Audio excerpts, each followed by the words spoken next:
Hello, everyone. Welcome to the Challenge All Stars 4 RHAP podcast for episode 4. I am Brian Cohen. Here with me, as always, is my co-host, Ali Lasher. Ali, how are you? Yeah, I think you improved on the millennial pause. You only had like 3 seconds before you We'll started. see. We'll see how the finished product comes out. I'm bad on a local level and on a macro level, but I'm very happy to be back. Thank you to Rourke. Shout out for the great substitution. Excellent pod, Ryan. Thank you. I take full credit. No, Rourke was great. Always great to chat with you. I was telling her, usually she's the sub for me, so it was kind of fun to get a chance to talk to her. So early on in the season, too, so it was fun. So since you brought that up, I wasn't gonna say anything, but I'm pretty sure the last time you had a sub for me, it was Rourke, and you said the same thing, but it Damn was a it. sleigh. I can't prove it. So, but no, it was excellent. I got to work on Um, new material, but okay.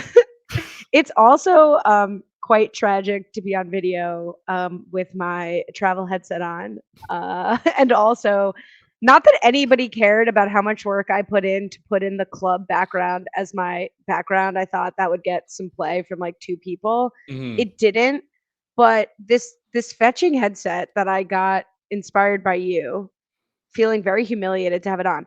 But it's so high that like this section does not register in the green screen, so it has this like weird brown. It's very anyway. Mhm. That's a treat just for the video watchers. It's probably going to feel a little weird in the ears when you take it off too, because even with the cushion, it feels comfortable. But when it's off, then it's like your ears are exposed to the world again. So be prepared for that.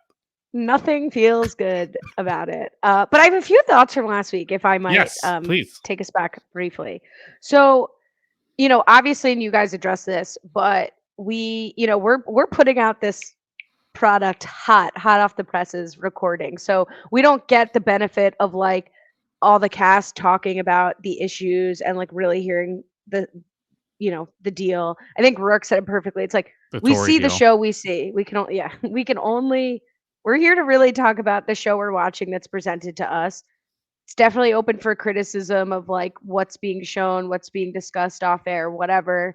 A constant, I think, discussion around reality TV in general, not just the challenge. Um, but obviously, there was way more to the Janelle's quit and Leroy's reaction in the voting with Ayana. What is interesting to me about as it bleeds into last week's episode with Cam really trying to control the vote and this week's episode with Cam's reaction even is that I'm not seeing any like reminders of like recall Ayana had a big issue with Leroy and Janelle and Cam and Jazz. And then when Cam is like kind of unlikable in this episode in response, sorry, last week's episode, perhaps that's also being, Hmm. not characterized in the right way.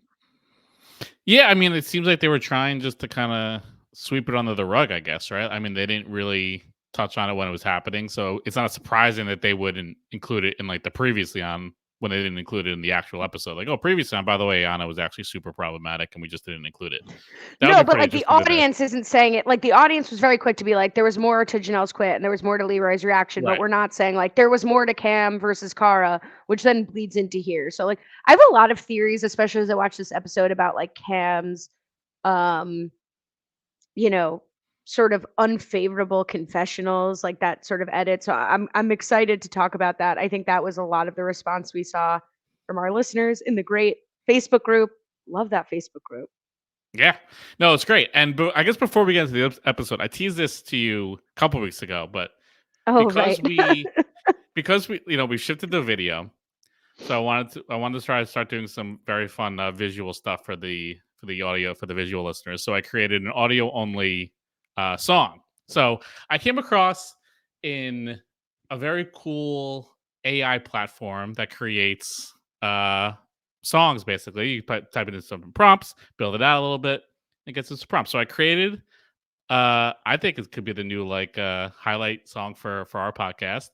And if it goes well, I have another song ready to go for this episode that just happened. And I think this could be a weekly segment of little challenge lyrics. So So I this feel like is sorry. So this is based on the first song you're going to play is based on last week's episode. no, first song I'm gonna play is just based on the podcast. It was like the test thing, just like a Fabulous. new not that I love our theme song. It's not gonna replace our theme song, but it's like in the theme song variety pack.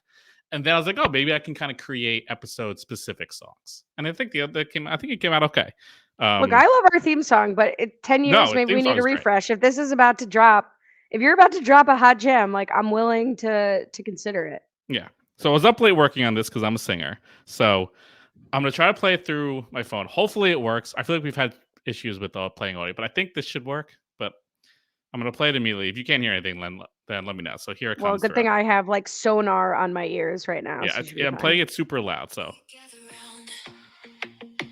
with our shots in hand, talking about MTV, the challenge, our favorite brand.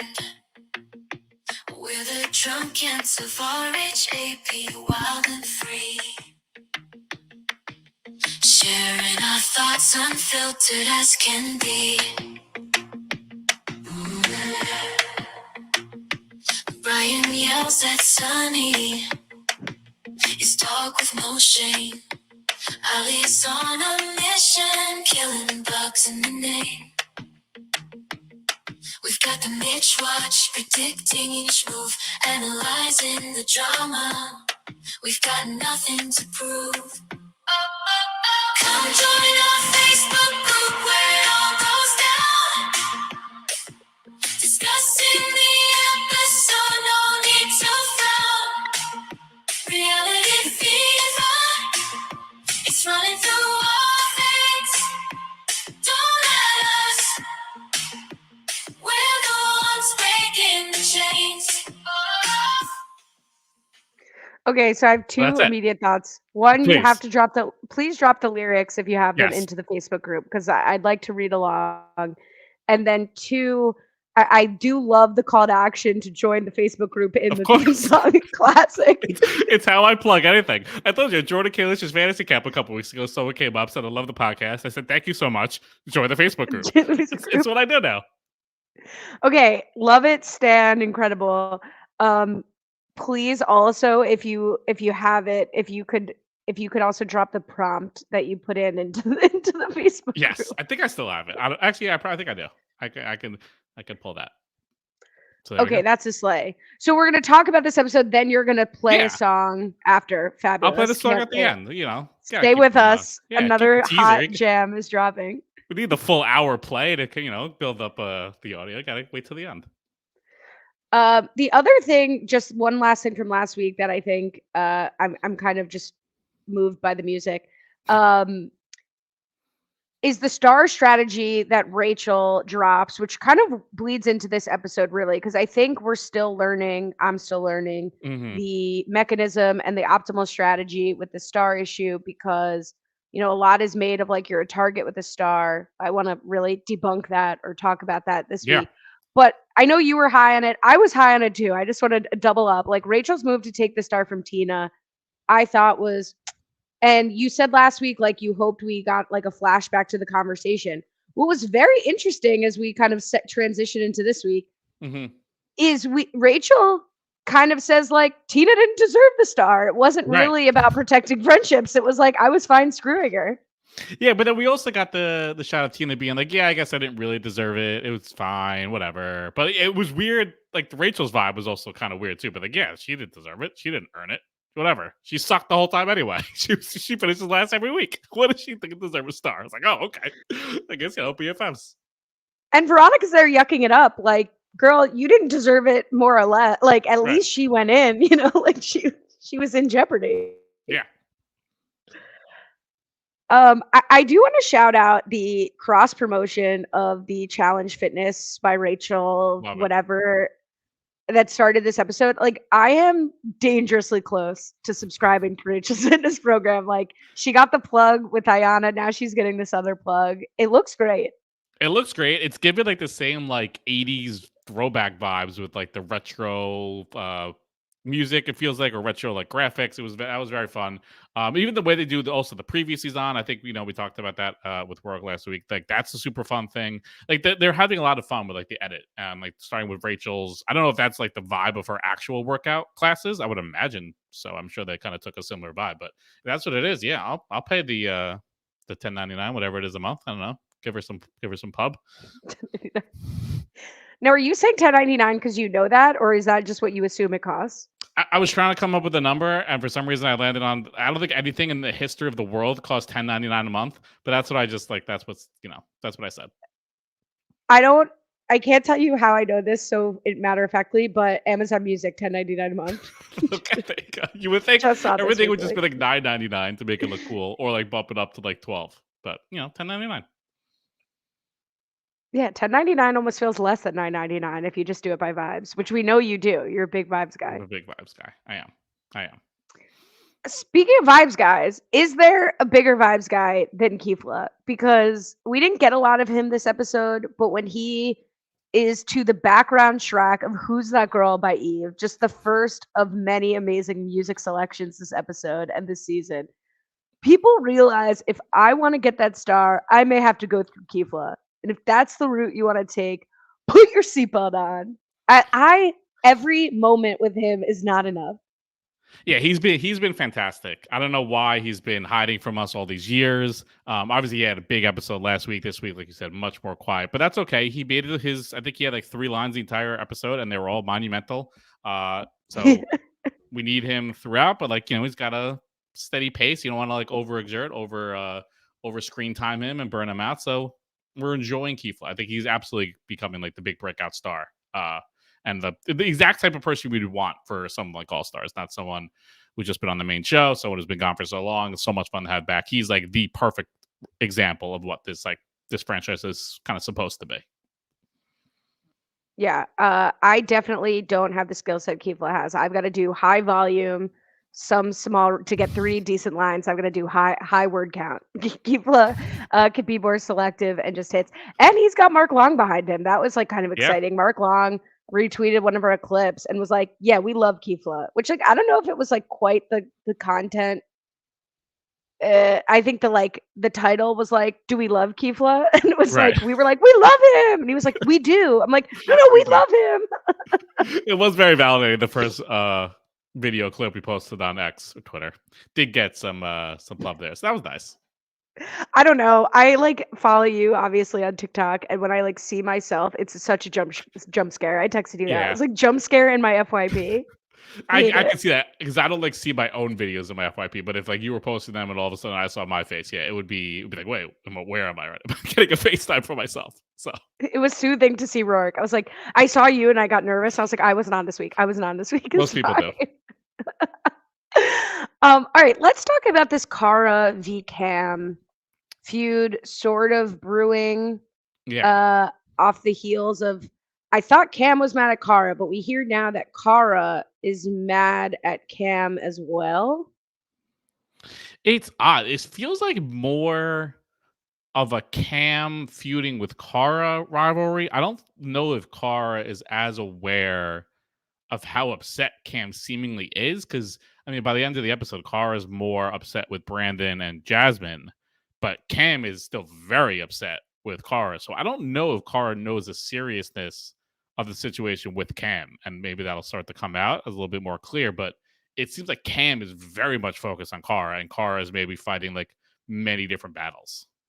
Yeah, and I forget who goes to Cam and says like Cara thought you'd have her back in the Ayanna Rachel vote, which was confusing to me. But yeah, it definitely is primarily a Cam thing. And I think like the working theory from the internet people and myself is right. Like, well, I don't quite have a hands on what Cam and Cara's pre-existing relationship is or would have been, possibly more through Leroy. Yeah. Like I forget the overlap between Cam and Cara, but does Cam looking for a reason to be targeting Cara and drumming up support against Cara? It kind of seems like everybody's looking for a reason to target Cara as sort of like the biggest threat, regardless of gender in the house. Yeah, and that would be fine. Like if Cam was just straight up saying like, I need Kara gone because she's like a big threat, which she's kind of like hinting at thing, but she's also trying to like twist it and like find a reason and like, oh, Kara didn't go along with my vote last week, so now she's dead to me and I have to go after her. And like, how could she do that to me? Like, just say straight up, like Kara's like a huge threat, like Brandon did. Like Brandon's like, I'm friends with Kara, but I would bet on her more than I would bet on me to win, so I have to go against her. Like that's totally fair, totally respectable. I'm sure if Kara watches that back, it probably eases the pain of maybe like being blindsided by someone that she thought was a friend when he was being so straight up about it. Whereas Cam is trying to like play both sides of being like, I want to get her out because she's strong, but also she's making me do things. She's making me want to get her out when Kara's not really doing that much of all.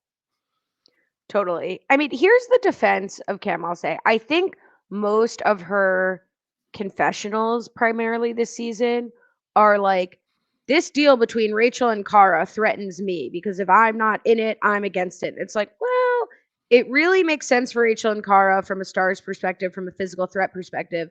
And I don't quite see how it directly threatens Cam. You know, like she's saying, like, these moves that weren't what I wanted to happen are direct attacks against me. And I think a lot of the feedback from the fans, like, it's not as likable as Cam usually is. It's like a little disjointed. I don't think her logic quite follows all the way through sometimes as like a move against her matters. Like, for example, Kara not voting with her didn't matter. She already had the numbers. Right. So this like sort of symbolic vote, I don't really think is worth flying off the handle about. And I'll say the same thing about Rachel later in this episode. But I am like a little, as I'm watching the confessionals, I'm a little bit like tinfoil hat. Maybe I'm just scarred from what happened with Janelle and Ayanna, but like, is there a world that can't, like, there aren't really sides of the house. People, especially in this format where like only 5 people are voting and only 5 people are eligible, seem to like more or less be aligned. They're more or less aligned about sending in strong people, wanting to get to the end, whatever. I almost feel like we're only seeing part of Cam's confessionals, or she's like willing to play ball on the like, well, what about the other side? Aren't you mad about that? You know, like whatever. And she's giving them confessional. Maybe she is really this upset about these like minor infractions against her, and it's not totally inconsistent with who she is as a player. But something isn't like quite sitting right with her reactions to me in confessional. Yeah, and it's also like, I feel like there's a little revisionist history with Kim. I don't think she was like, I think people liked her because she was like a bold, strong woman, like taking on and doing a lot of big things. But I don't think she was like a likable person. Like this, I feel like she was doing a lot of this when she was on the main show. Like she self-appointed herself Killer Cam. Like no one came up with that. Like she called herself Killer Cam. Like she was very much always like going for big moves. I would love to I want to try to rewatch and remember the context, but I vividly remember there being like a big move that Cam tried to do or said she was going to do, and it didn't even feel like that big a move to begin with. She was like hyping herself up more for like the context of the move. So I don't even think Cam is acting as differently as people are making it seem. I think it's just that she's going against Kara, and I think people are also excited for Kara to come back, but Cam's always been a little bit more controversial and bold and daring, and like if you're not with her, you're against her in like every form. So I don't know if she's being that different than even what she normally is. No, I mean that could be possible because I obviously have a goldfish brain and also am just not currently super well. But I wouldn't remember regardless. But I feel like I remember Cam being a better strategist of like making people think the best move for her is better for their game too. And maybe that was just the circumstances of the game. And like, I just feel like there's a bit more of a disconnect than I usually think of Cam for having. And maybe it is just absence has made my heart grow fonder for her. But like the thing she's complaining about in the confessionals, and Mike Bloom's always on this in the Facebook group of like, she's just constantly saying that people are stupid for making moves against her when they're actually the right move. And I feel like Cam used to be better about knowing that, but you know, I'll go back and rewatch. What else am I doing? Drop it in the comments if you disagree, or if I said the wrong person won the challenge, which I did know that I said. No, I mean, it's totally possible. I think, I mean, we've also like really haven't seen Cam and Leroy together, like fully together on a season. So I'm sure that's also like impacting some of her mindset. She's not like, there was just that one season with them together. but like that was like you were switching up different pairs. It was a different structure. Like so here they're like fully obviously married, like together with the kid. Like there's a just different partnership that they have going on. So I'm sure that's impacting her game of not only thinking about herself, but also thinking about Leroy and thinking about them as a duo and everything going on. So there's, I mean, it's a different type of game that Cam is playing than maybe we're more accustomed to.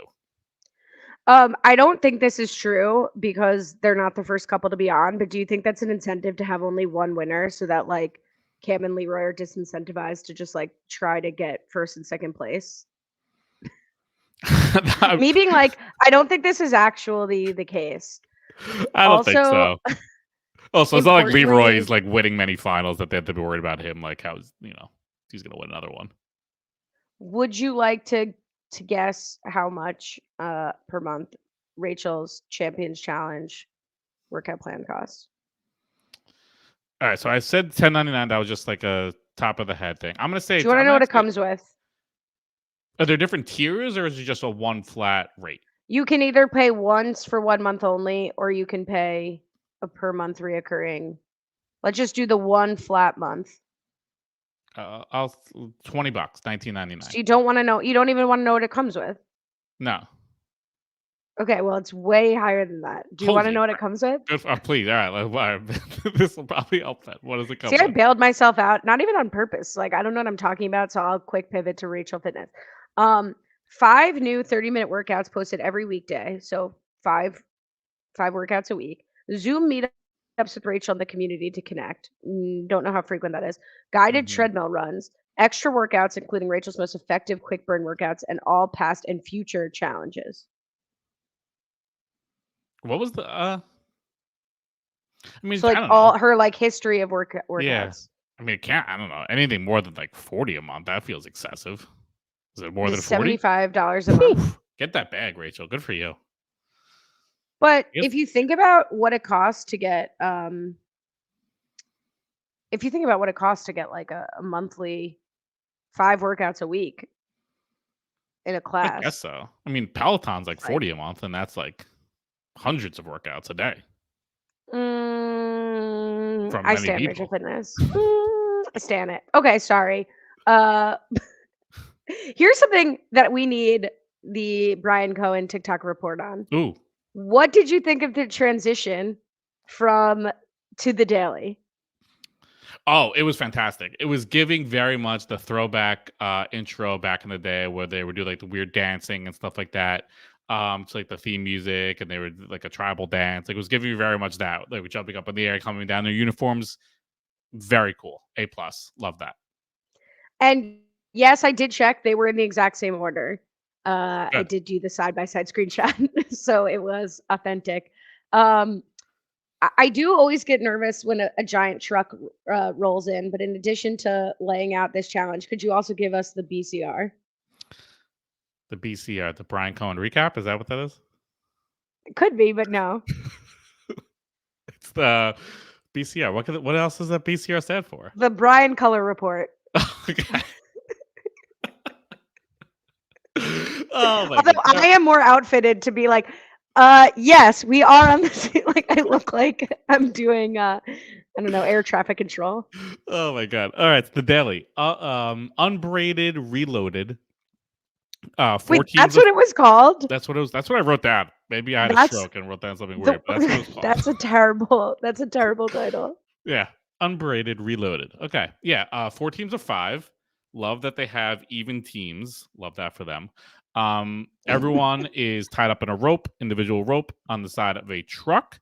But the ropes are all kind of intertwined together. You have to maneuver around to get everyone unbraided from each other. And then once everyone's unconnected, they slide like a table puzzle through the side of a truck and they get it to the end, each person. That's the BCR.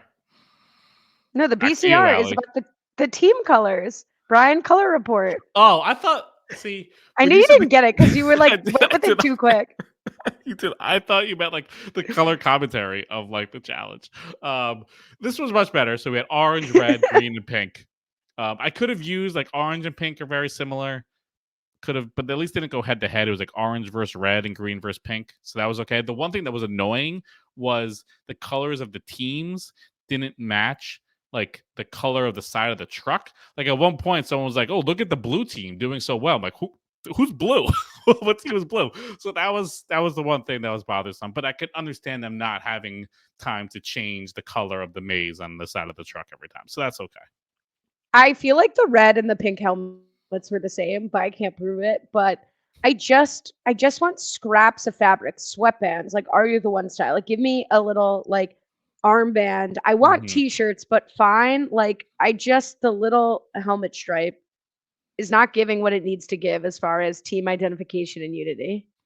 Yeah, that's like the problem with all these like free agent style seasons is there's no just uniform. Like everyone just shows up in black and then it's with color of the day with anything. Like, I wish they had like the same uniform every single week.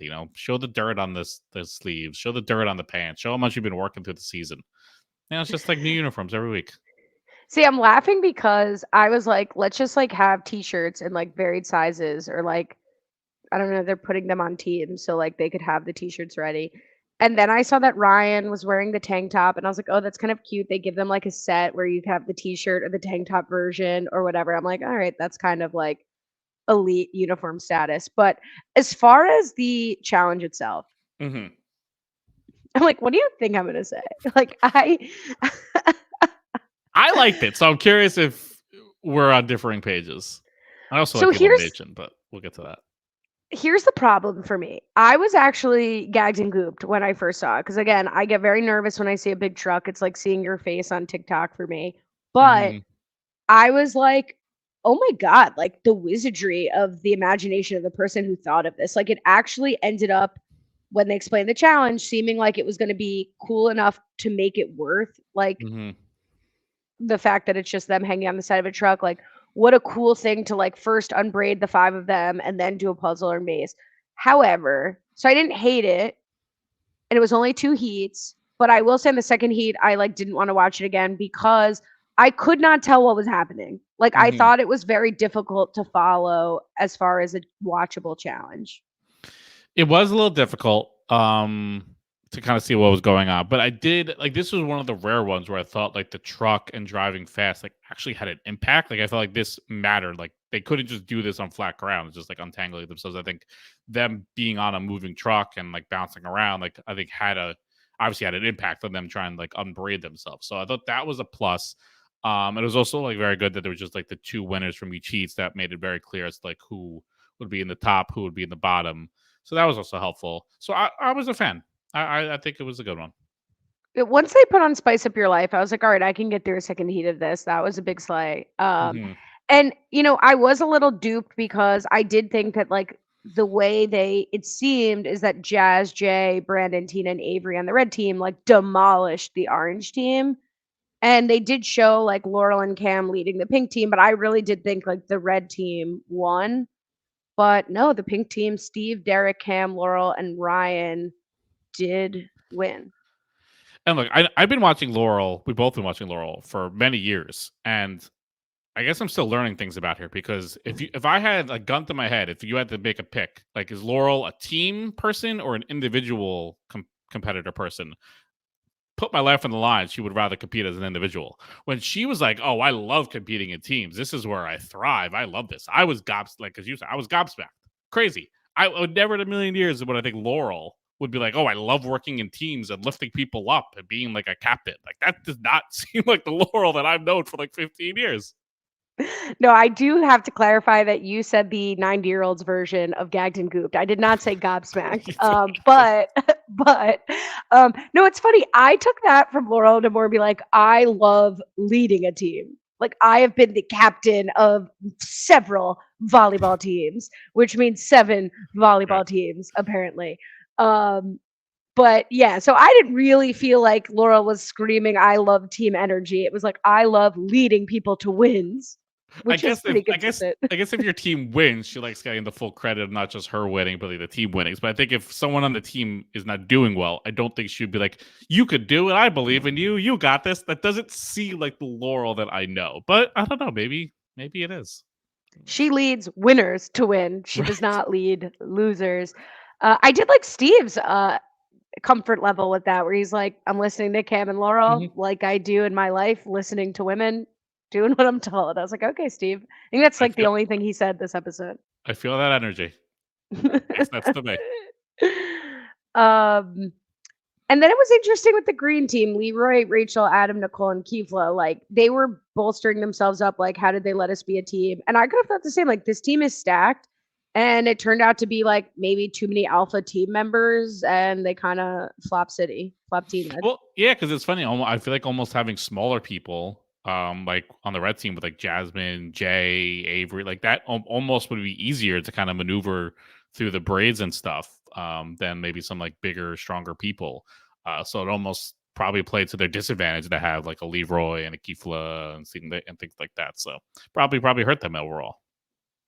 So as we said, the pink team wins, and they're like, I almost just want to talk again about the structure of the challenge because I still think it's very like, it feels like very standard, but I think there's like a lot of interesting. No, it's very different. It's very Yeah, different. but there's a lot of strategy that like hasn't happened yet, where it's sort of like the Leroy free agent strategy of like, let me strategize of what group I'm in. Whereas here, okay, the winners, their only power is their stars are protected and they can choose to throw themselves in. And I don't mean Yep. like that's not enough, but like that's what's on the table. They then don't participate in the vote. Mm-hmm. Then there's in this challenge a bottom 10 where only the women will be up for elimination. So that's 5 women. The 5 men in the losing group have no vote and no risk except that their star can be taken. And that leaves us with the 5 people making a decision on a 20-person season right now. And Yeah. I'm saying this like I'm leading the way. I don't know how I feel about it, but like, how did this feel to you? Did this feel like too small of a voting pool?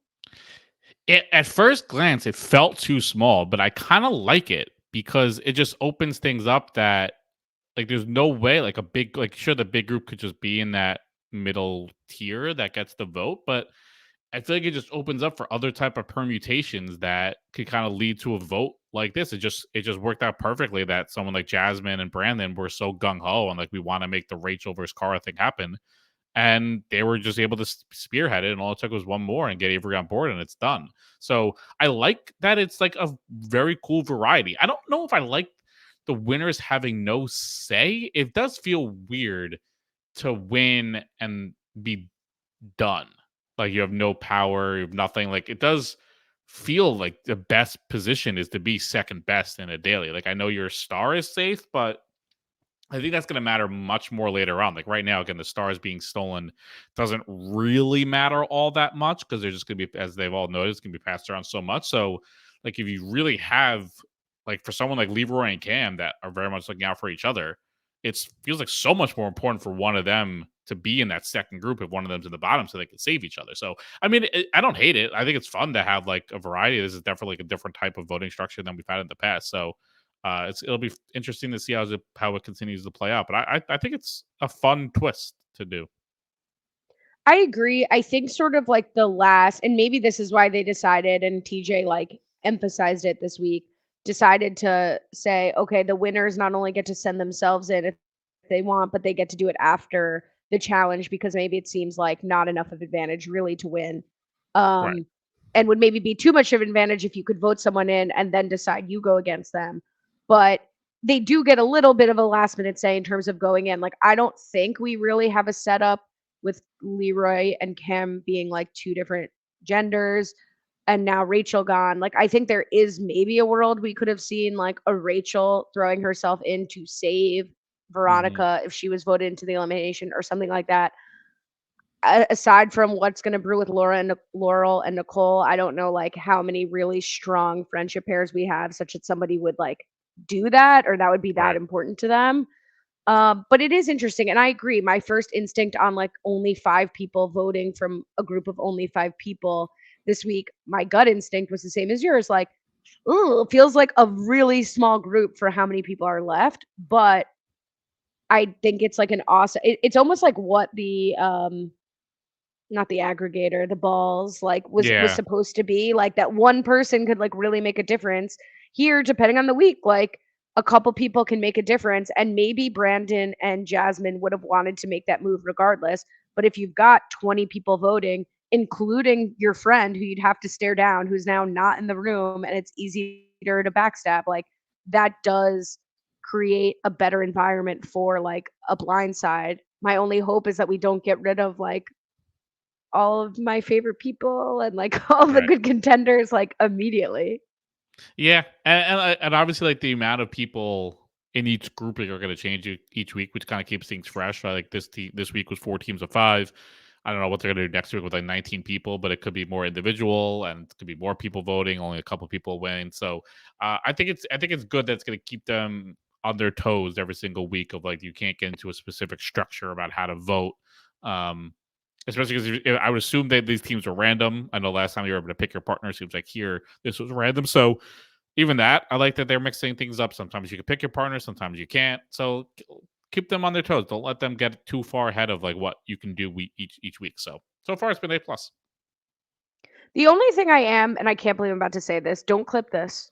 Don't clip this, AI. I think the only thing that I'm missing here is sort of the tension, and I know it didn't really work last season, but like the general tension of the men being incentivized to keep the strong women, thinking they'll run the final with them, and the women being incentivized to get rid of the women. Like I do think the one gender, like one person, regardless of gender, winning takes away kind of that push pull. Now everybody's like, why wouldn't everybody be aligned to get rid of the strongest person unless you view them as a meat shield, whatever. But like, I wish there was a little bit more of that tension, which I was going to say, like, I don't really mean this, but you could also have one winner without telling them that there was only going to be one winner and have people try to strategize for whatever the final be. But I am generally happy that they know. I just don't like the one winner. And it's also nice just to have people acknowledging, like, to go after the strong people. Like, I feel like after 39, where it's like Nerys and Horacio, like, some of them were like, oh, like, I don't care. Like, these are my best friends. I'm only going to keep the strong people. It's nice for Jasmine and Brandon to be like, Cara, you're like the best, one of the best to ever do it. We're going to go after you. Same with you, Rachel. Like, it's like refreshing. Like, it's great. Like, I feel like we scream at the rooftops. Like, why are these people going after their like CT or something like that? And it's nice and refreshing to be like, yeah, we're going to go after Cara. We're going to go after Rachel. Next week on the men's day, maybe we'll go after someone like Brad. Like, yeah, we're going to go after the strong people because they're most likely to win. And so it was like Jasmine and Brandon, they want to win. They have to get rid of them. I really want to yada yada the Nicole and Laurel scene because I just think we're gonna get more of that. It did feel like a jump scare. Like they went from hating each other to like working together in one challenge to now like being sexy and flirting with each other. Yeah, the first few weeks it felt very forced because I don't think anything's really happened with these conversations. It just feels like, all right, we got the obligatory Laurel and Nicole check-in just to like keep that drama alive for when like things start developing. We're like building up to it because yeah, it feels like a 1 week Laurel can't even bear to be in the kitchen with her, and now they're like flirting with each other. And yeah, there was no middle. I guess it's just time being in the house together has kind of led to that, but they haven't. Through all their obligatory scenes, they haven't really built to it much at all. They're just kind of like jumping from scene to scene to kind of start showing it. But for now, it's not too bothersome. It's like a 2-minute scene, and we'll see.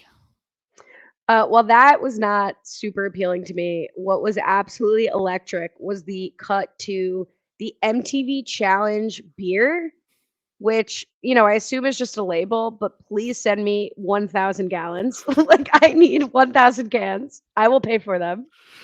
Lifetime or a 1 year of Burger King or 1 year of MTV beer would be on your list. It's not a question. No question. No contest. Give me the challenge beer. Be interesting. Wonder what maybe is that TJ's like famous juice? Do you think that's what the beer is? Like TJ's concoction? Tuna? Yeah. Oh no. But I also would like to know what this bar is. Just putting that out there. I didn't do any work to look in it. Brian, do you remember what country they're in? Oh God, I do. Perfect.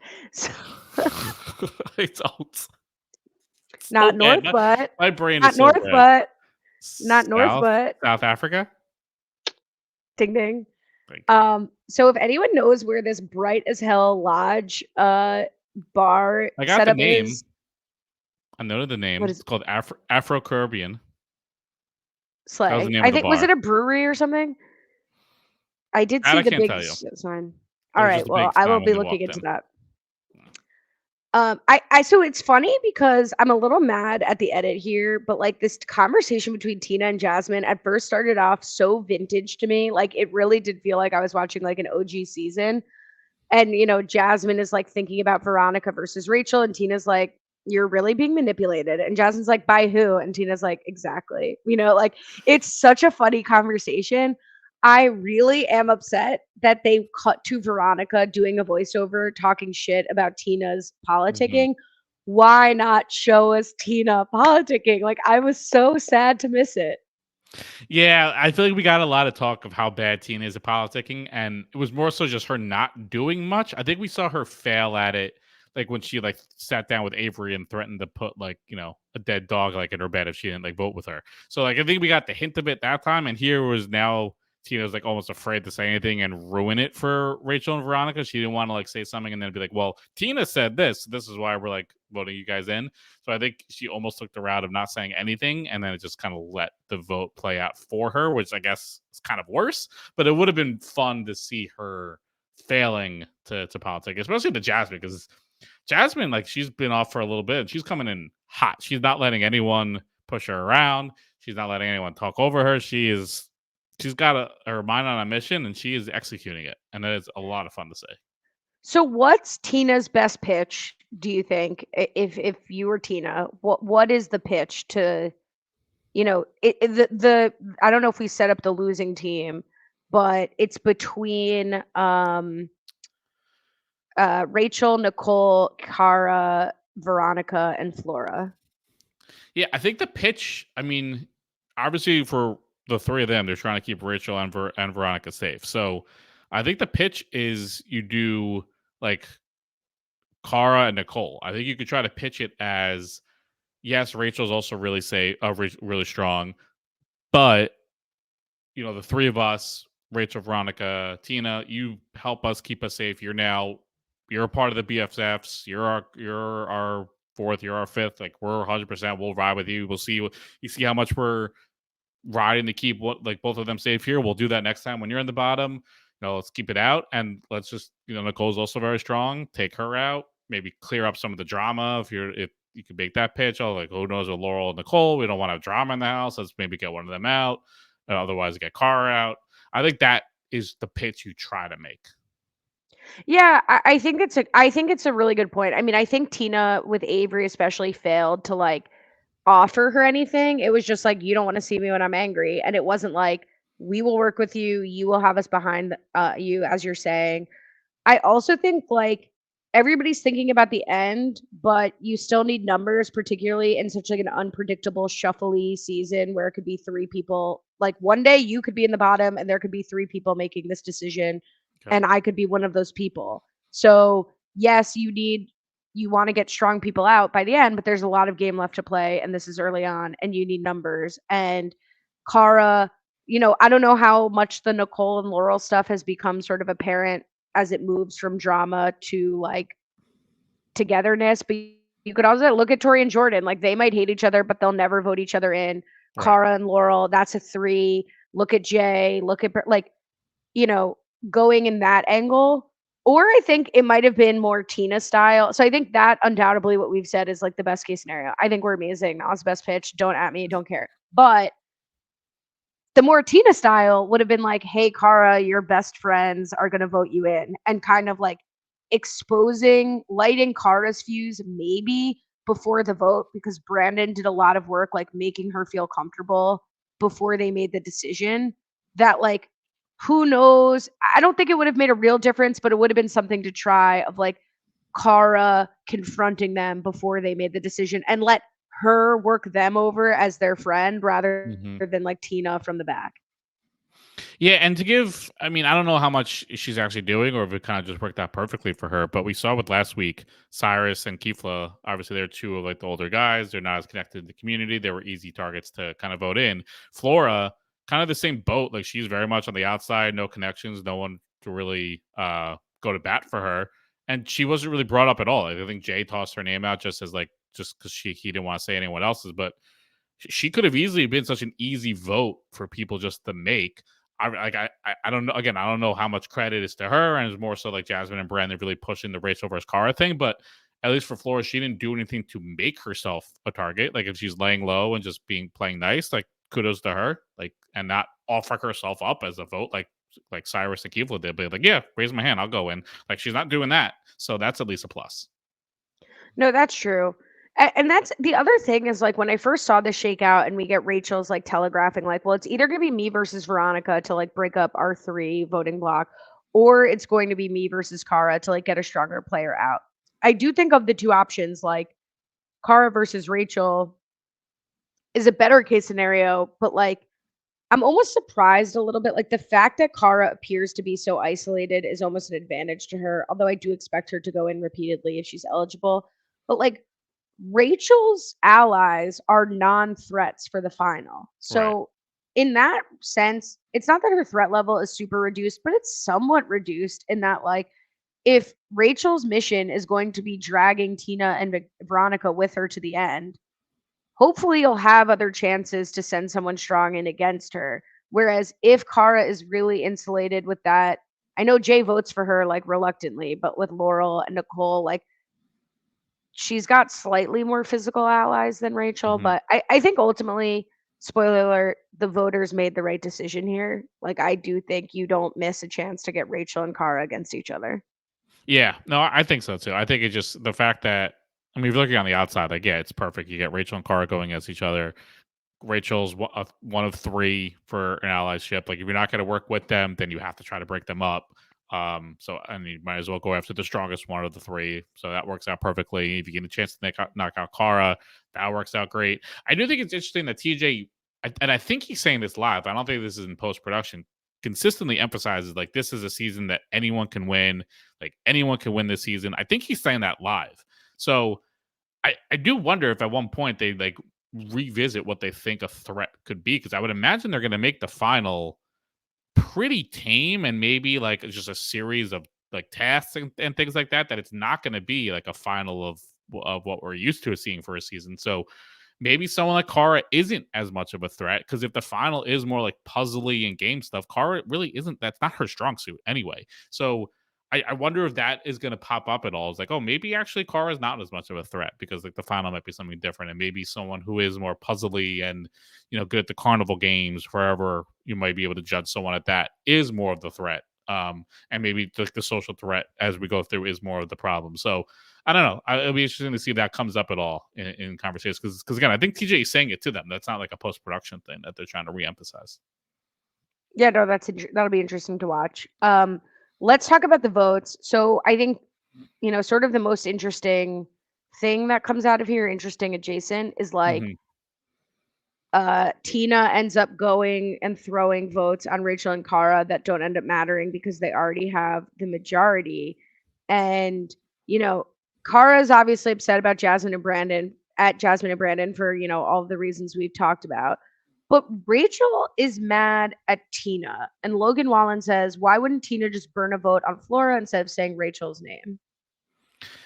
So if I'm Rachel, I feel like I would be not as much mad that she said our names, because at that point the vote was done. I would be more mad, and I don't know if this got back to them, but like that how passive she was in the vote. It was like, no, I'm gonna go last. And like I think Tina was hoping it would play out kind of exactly how it did, where her vote wouldn't matter. Like if I was Rachel, I'd be more mad like, Tina, get in there, say Nicole and Flora push the envelope on 2 people, have that maybe start a snowball effect, and people hop on board and they get scared of the moment to save Rachel and Cara because they're not sure if the votes are going to go that way, and then they don't go in and like they're on the outside. Like if I was Tina and I really was pushing to keep them safe, I would be like, no, I'm voting first. This is what I'm voting for. I want everyone to jump on board. If you don't vote this way, we're all going to be like coming at you. Like maybe do that scare tactic there. It's crazy that she was like, oh, I'm going to vote last and let the vote play out. And then you have Brandon and Jasmine be like, oh, Cara and Rachel, let's make this happen. Yeah, I do think by the time it came to the vote, Tina had nothing she could have done. Like I don't think she could. They even had that meeting without her, right? Like they met the Right. 4 of them. Um, I agree. Like for the optics or for Rachel or for friendship, she could have like thrown out the first vote. But like ultimately, I thought Rachel's like disappointment was like a little bit misplaced. I did love Tina saying like I would give my firstborn for Rachel to go to the final with me. John said, Tina doesn't have kids, right? I don't know. But it It's was a very very funny. low thing to give up. Like, not even to like win the season, just like I'll give my firstborn just to like run the final with someone. That feels like have higher standards to give up your firstborn. Well, let's be honest. I'd give my firstborn to lose to Rachel in this Right. final. But hey, you split, was it 30 grand amongst 4 other people? So you got something. 50 grand? I don't know what it is. Let's talk about the headline heavyweight matchup here in the arena, ultimately between Rachel and Cara. Yeah, so it's built up to like, oh, we're gonna put on a show. This is gonna be great. Cara's saying that we're gonna put on a show, and I love how these things play out because it once again puts to bed, like whenever there's like, oh, the eliminations are rigged for this person, they do it for this person, yada yada yada. The eliminations are 100% predetermined through the season. They know episode 4, this is the elimination we're gonna do, and I wish they would rig them to make it something fun. Yes, I wish they were like, oh my god. Please rig it. Make it more fun. Of like, oh my god, it's Cara versus Rachel. Screw the star toss. Let's get like balls in here and let's have some fun. I wish they would do that. They very clearly don't. So when it comes up again and it's like, Cara has the broken wrist and they're doing a climbing thing, that's just bad luck when it happens like that. They don't rig it to like knock her out. So please, let's put that all to bed. It's very much predetermined what these eliminations are going to be.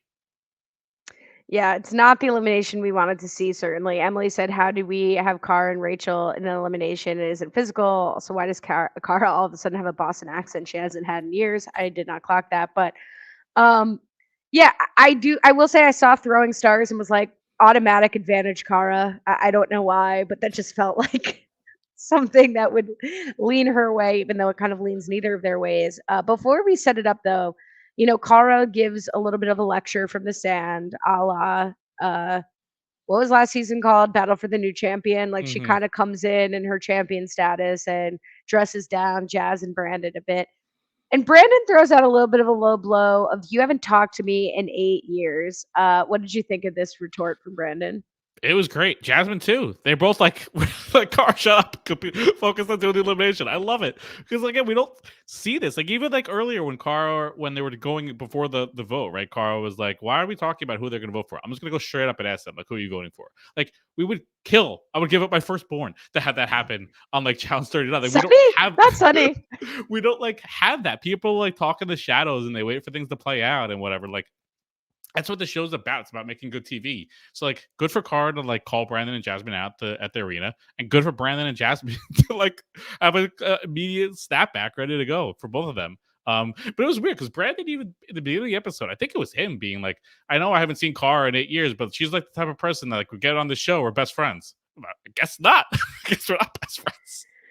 Yeah, that was tough. I really like Jasmine's clapbacks of like, seems like you really should focus on what you're doing and I'm not afraid of you. And I like really respected that from Jasmine. This like kind of like last ditch like defensive retort from Brandon. Yeah, it was inconsistent with what he said in confessional. And I think it was like, he had been previously standing in like, you're the biggest threat. You've got bigger arms than me. And sorry, I made a long-term game move. It's not personal. And then he like tried to be like, well, if you think it's personal, we're not really friends. And I don't love, the Rachel defense from Vanderpump Rules of the like, we were never good friends. Because I'm sure if Cara got you first, you might have been saying like, I thought we were friends. But yeah, good fun energy all around.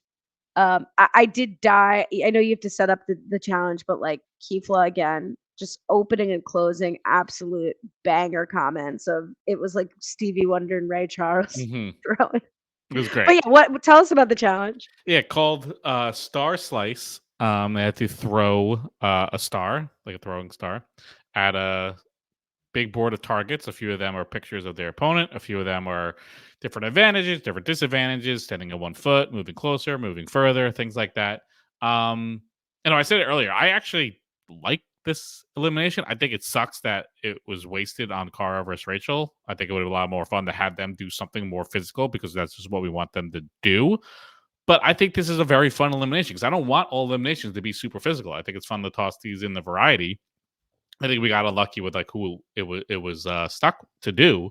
But if we want the challenge to not be like beef up all offseason, train and be super physical, I think we also want to have these types of eliminations in the mix. I think it was super fun. It was comical. The sound effects were very funny when the star would go flying over the screen. They very like cartoony, added like a smashing glass and people screaming that people were getting hit by the star. It was like a very funny elimination. So I liked it. I just sucks that it was on Cara and Rachel. Hmm. I mean, you are selling as hard as TJ was selling it, and I am still reluctant to buy. Only because like I don't think anybody it felt like random chance, which is fine. Like when they were like, "Oh, Laurel and Cam, do you want to come down here?" I'm like, "Who would come down on what seems like a 50-50? Like, let's flip a coin and see who goes home." My mom's texting me. She's probably telling me to shut up. Oh no, it's her Wordle. Okay. So late in the day, just got it in. Yeah. Ooh. I just I almost wanted more. I agree with you, and I do think a lot of my vision of the challenge is clouded by the fact that we were ready to take it seriously. It was Cara versus Rachel. This is a serious moment on a very unserious season. And then it was a completely unserious. And I was still in my feelings about wanting to see something that at least they have control over happen if we're going to lose one of the greats on the season. But I also thought it was very slow. It maybe if something happened every throw, if you missed, the other person throws twice, or if there were no free spaces on the board where there was no consequence, or even stand on one foot. Wasn't clear to me that was only one round, although that's probably fair. But then she hits it again. Okay, womp womp. I liked it in concept. I didn't like the execution. I just wanted a little bit more consequence per throw. I think that's fair. I think there were too many just blank stars on the screen. I think every box should have had something, whether it was a picture of them or something to do, something an advantage. I think it would have been even fun if there was a box of like a celebrity shot, like a beer pong. You hit it, you can call someone in to take the next shot for you or something like that. And I think they could have had a lot of fun with it. And I think they let the creative bug die a little too quickly with what they could have done rather than, I think what the only options were move 5 feet back, move 5 feet forward, or stand on one leg. I think those are the only fun things that were added. I think they could have been a little bit more creative with some of the boxes if they didn't want to just have just Rachel and Cara's faces on there. But I was also glad it didn't there was only the one time Cara hit her own. I think everything else, everyone hit the other person. I think it would have been much lamer if it was just Cara hitting this box every time and just happened to hit Rachel 3 times, and that's how she got out. So I guess it was more by chance, but Cara did hit the boxes much more than Rachel, so she very much deserved, quote unquote, to win this. And it wasn't just happened to hit her own box all 3 times. I agree. I also think if they didn't have the borders, although it ended up being kind of fun because it was some close calls to look at, but if all the boxes filled the screen, then you have automatically more action. But yeah, I mean, ultimately, I agree. Cara deserved to win this. I had the same reaction you did when she first hit her own target. I was like, oh no. The Stephen Fishback Memorial target hit. But I was kind of unbelievably rooting for Cara because of, I think, all the drama that was teed up if she returned versus Rachel was she's not really mad at Tina in any significant way. But that said, Rachel leaves with a great line of I always wanted to like you guys when I left. Now I do. And Rachel is not seeing this, but if we jump scare you on your For You page, it was so awesome to see Rachel. It was, I feel like Cara, it was an honor seeing Rachel again. I really, really hope we see her again on the All-Star seasons. I'd see her on the regular season, but I think that's sort of not in the cards with her family. So I just it was awesome. It was too short, but it was awesome. Yeah, I had the exact same feelings. I think Cara brings more to this season because I think she's much more of a messier player. I think there's much more of a target on her, so things are going to get much more involved with her. But I was so bummed to lose Rachel so early on. I feel like we were really robbed of her making it far, getting close to it, and even making a final and seeing how she would do with whatever the final might be. But I didn't love to hear her last words of never say never to coming back. That feels like a never, but that feels like an act. That felt more of a retirement than many of the retirements said were retirements. I believe that more. And that's very disappointing because again, we only got 4 episodes, 3 weeks, and it felt like we could have gotten so much more from Rachel. It was just ripped away too quickly. Okay, everyone go to Rachel Fitness and subscribe because I feel like if she gets a big boom, if there's a lot of synergy in the business, it's like she's got to come and keep like amping that up. I would say though, I mean, this is diabolical, but wouldn't you? We won't unsubscribe, so she has to come back to make more money. But I'm not going to say that. But I feel like that would be the more likely way to get Rachel back. But yes, go please subscribe. No, I think the exposure is more lucrative. Like hit a big spike and then unsubscribe 6 months from now. Okay. Like when we feel like calls might be going out, or 3 months from now. 6 months. I mean, it's dropping a good what? What was it? $70 a month. So yeah, that's a good amount. How of money. bad do you want it? How bad do you want good TV? No, so it was great. Let's talk about the Stargate strategy because this is like I telegraphed this in the beginning, but I really want to talk about this because it was a theme all episode and it's been a theme in the past episodes. Do you think having a star automatically makes you a bigger target? So I don't think it should because you don't need to eliminate the person to take their star. Like you could just steal the star from Kara at any point. You don't need to knock Kara out to take her star. But I think it does make you a target because you are just like, I don't know if their faces are on display in the house. Like sometimes when whoever has a star, like you're just much more talked about with a star. And I think especially like you see it so clearly with someone like Avery. Like Avery, if Avery had a star, she's always talked about like, oh, you're gonna take Avery's star. Who's like, is Avery gonna like have to protect her star? There's just so much more focus on you that naturally it just creates more of a target. And like if you're in the bottom, it's like, oh, why don't we throw Avery in because she has a star and we can knock her out? She da da da. So it shouldn't make you a target, but I think by the nature of the game and the conversations and the personal aspect of it, I think it does make you a target, especially if you're like a pretty good competitor. And obviously for Kara, that would be the case. So I do think it makes you more of a target. So I don't think Rachel and Kara having stars had anything to do with why they were voted in. I mean, I do agree. Like they all seem to be talking about. They all seem to be in agreement that the star gives you a target. I also agree with you, and think it should continue this way. That like you don't. It shouldn't, and I don't think it ultimately will actually bear fruit that you're a target if you have a star. Like Veronica was up for an elimination. No one discussed putting her in. She's got a star. So I don't think that will end up like really being the case. I also think like Kara wants to talk about being a target because she has a star, but she'd be a target with or without a star for all the reasons you already said. What is interesting is we did find out for the first time what happens if 2 star holders go against each other, in which case maybe you become a target from people who don't like the men or the women, the opposite gender people. So like on a women's day, maybe the men with stars want to put in 2 women with stars so that their stars are safe. Because what happens is you just win the star of your opponent and you don't get to steal. So perhaps that will make star holders more of a target, but those are only 4 other people and those people may not be able to vote. So right. I don't know. What did you think of Kara's decision point between Jasmine giving her a starget and Laurel giving another strong competitor a star to stand next to her?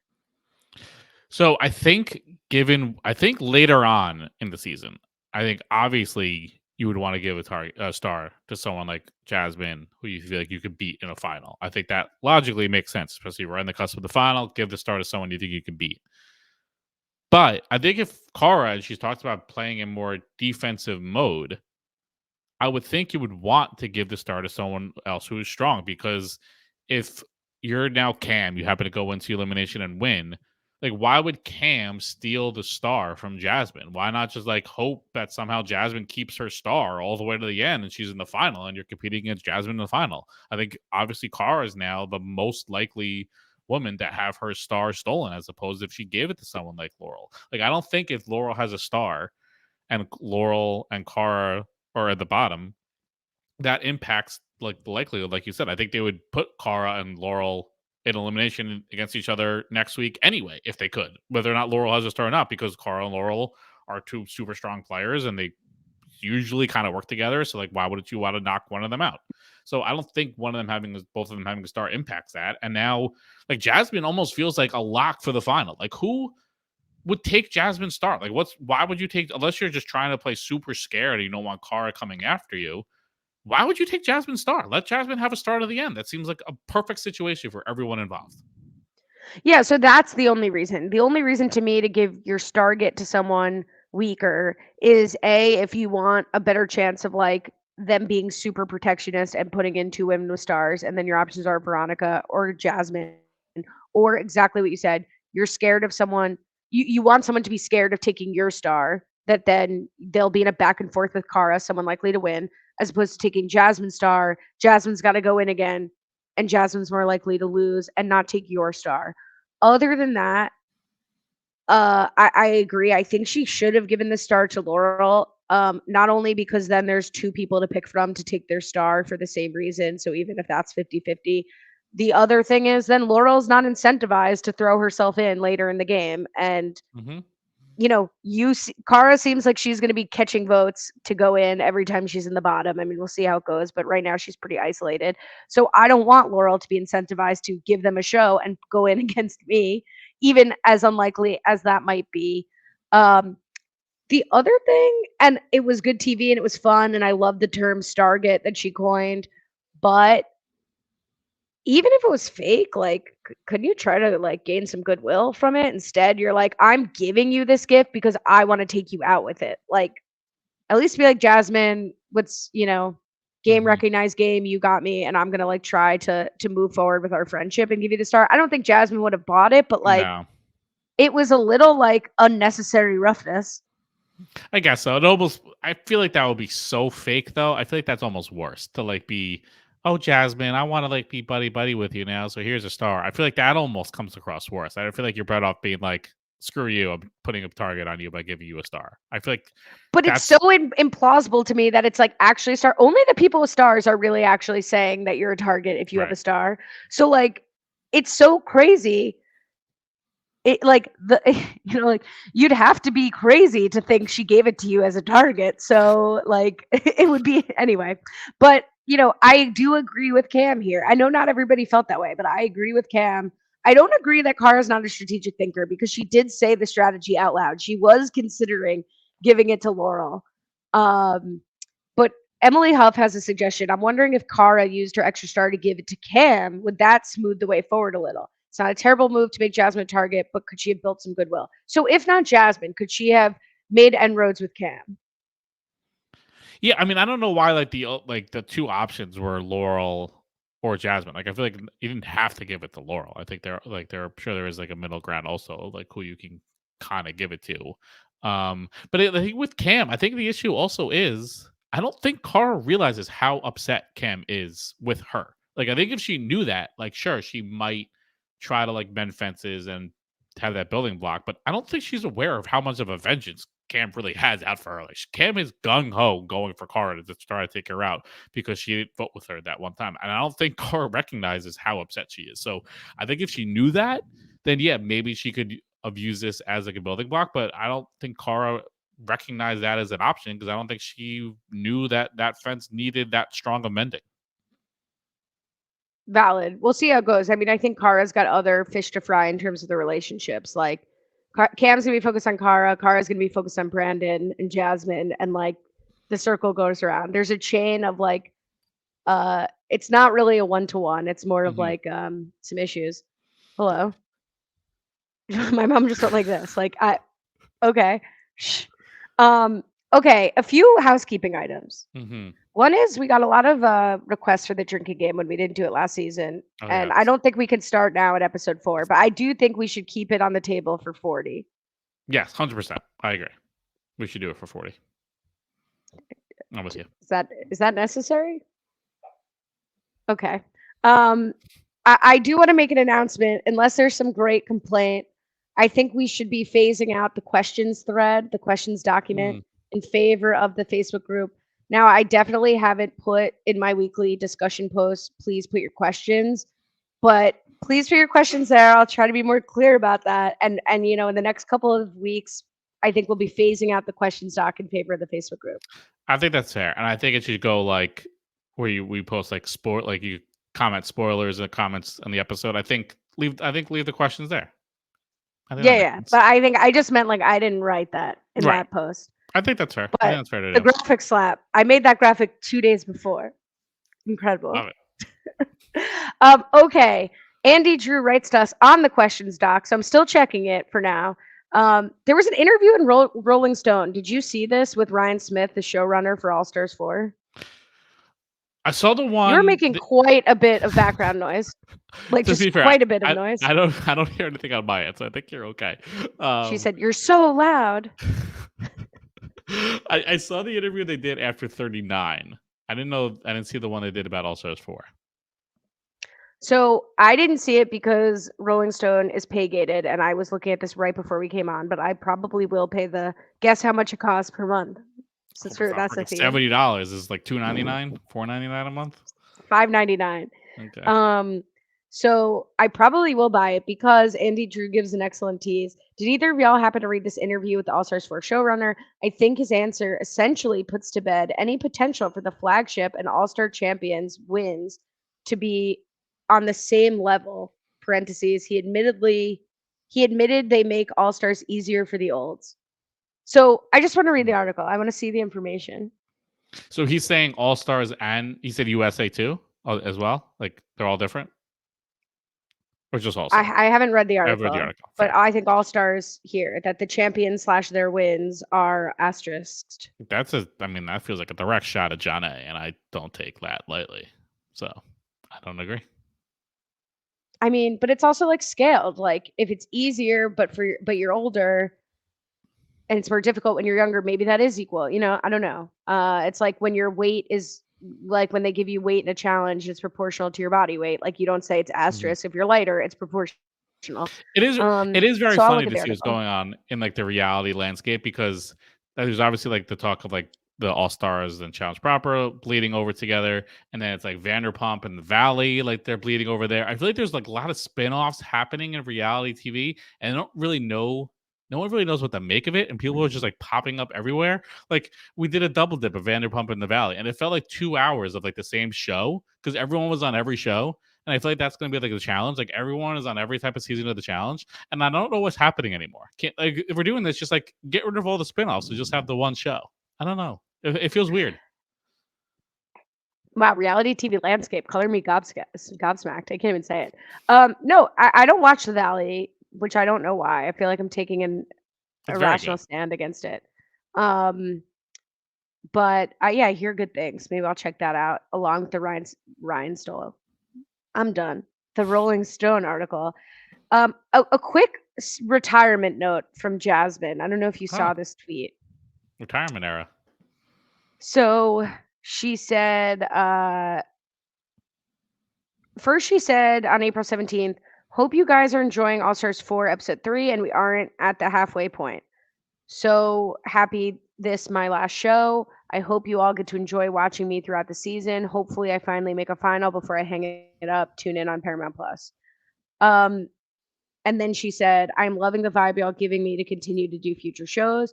This is All Stars / OGs. The fact that I even got to be considered in that bracket is an honor. So many more people deserve this, and we all want to see. So I'll take a step back so we can get the true All Stars / OGs.